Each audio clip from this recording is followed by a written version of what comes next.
Pemirsa, Anda kembali di Newsline. Tanggal 25 Juni merupakan hari kelahiran Presiden ketiga Republik Indonesia, Baharudin Yusuf Habibie.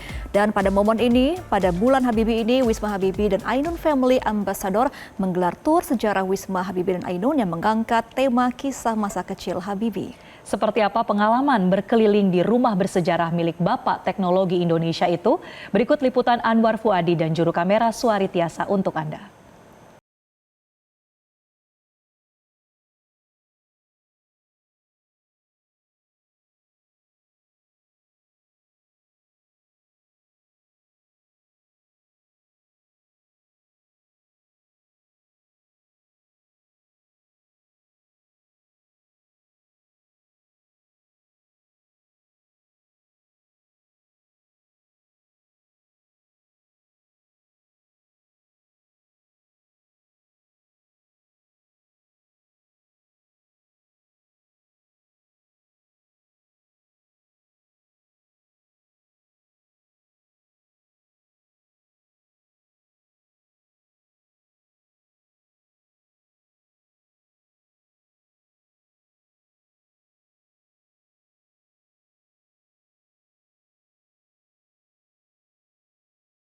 Ada di perpustakaan milik Presiden ketiga Republik Indonesia almarhum Baharudin Yusuf Habibie atau yang kita kenal dengan B.J. Habibie. Bisa dilihat di sini ada banyak sekali koleksi bukunya. Ada sekitar 5.000 koleksi buku yang ada di perpustakaan ini yang dikumpulkan oleh Eyang Habibie dan juga istrinya Ibu Ainun Habibie. Dan di sini pemirsa, saya sekarang lagi ikut tur Wisma Habibie Ainun begitu ya, karena memang ada sesinya di sini pemirsa. Jadi Anda juga bisa ikut di sini. Dan apa saja yang bisa kita lihat di tur ini?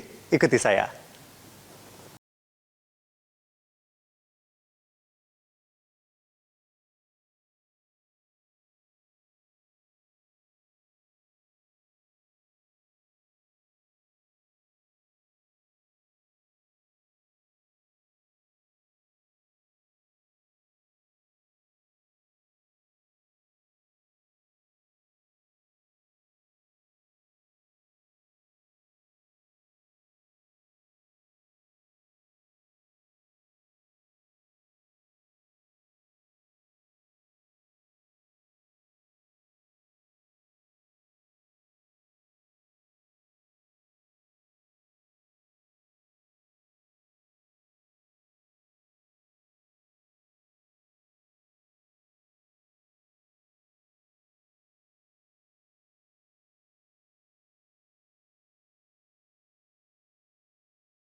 Saat ini saya ngelihat beliau as human. Menjadi eyang ya? Menjadi eyang. Di rumah ini ya maksudnya bagaimanapun kan image dia di luar, oh cinta, oh genius, oh presiden. Di sini kami melihat beliau jadi eyang.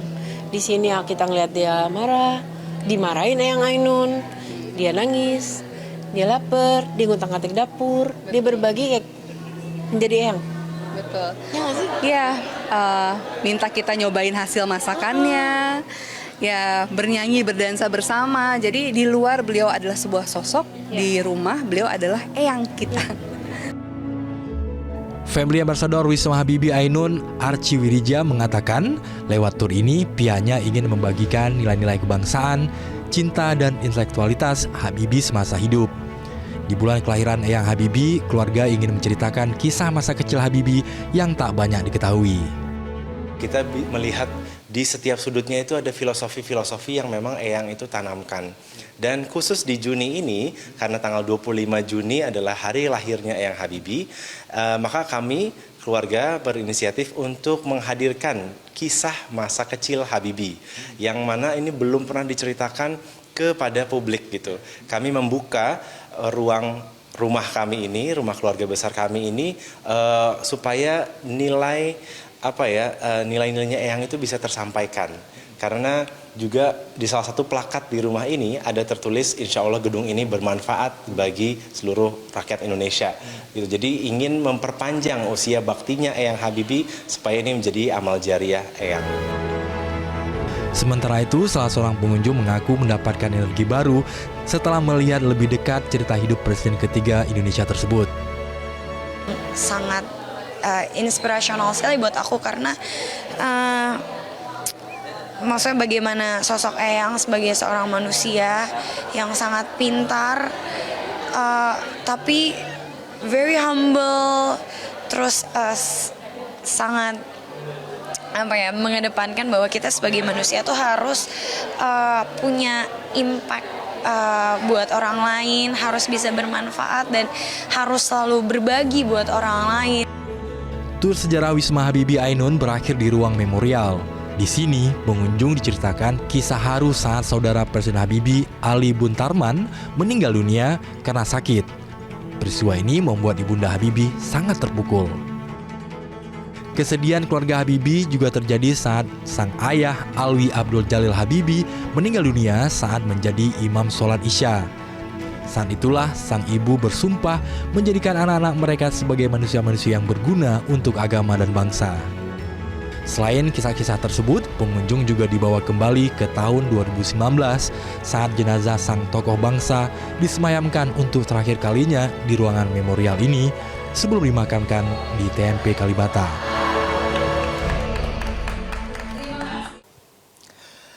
Ya pemirsa, ruangan tempat saya berdiri saat ini adalah ruangan memorial. Ini menjadi spot terakhir dalam tur Wisma Habibie Ainun yang saya ikuti saat ini. Dan ini bisa dikatakan adalah ruangan yang paling memorable dan juga mengharukan juga. Karena di ruangan inilah Presiden ketiga Republik Indonesia B.J. Habibie disemayamkan sebelum dimakamkan di Taman Makam Pahlawan. B.J. Habibie meninggal di usia 83 tahun di tahun 2019 lalu. Dan tadi pemirsa selama mengikuti tur ini memang kita diajak ke berbagai spot. Di sana diceritakan apa saja yang ada di spot itu. Lalu kemudian juga dikaitkan dengan cerita hidup dari B.J. Habibie. Dan juga yang menarik begitu ya, kita memang benar-benar diajak untuk merasakan langsung seperti apa kehidupan yang Habibie dari kecil sampai meninggal dunia. Termasuk di sana ada berbagai filosofi, pandangan-pandangan hidup, dan juga bagaimana tadi awalnya bisa suka dengan pesawat, benar-benar diceritakan semua dalam tur kali ini. Nah, bagi Anda yang tertarik untuk bisa ikut tur di Wisma Habibie Ainun ini, bisa kepoin di Instagramnya Wisma Habibie Ainun. Di sana ada bagaimana cara reservasi untuk juga bisa ikut di tur Wisma Habibie Ainun ini. Dari Jakarta, Anwar Fuadi, Suari Tiasa, Metro TV. Pemirsa, usai jeda Newsline akan kembali untuk Anda. Ada berita-berita inspiratif. Tetaplah bersama kami. Jelajahi cara baru mendapatkan informasi. Download Metro TV Extend sekarang.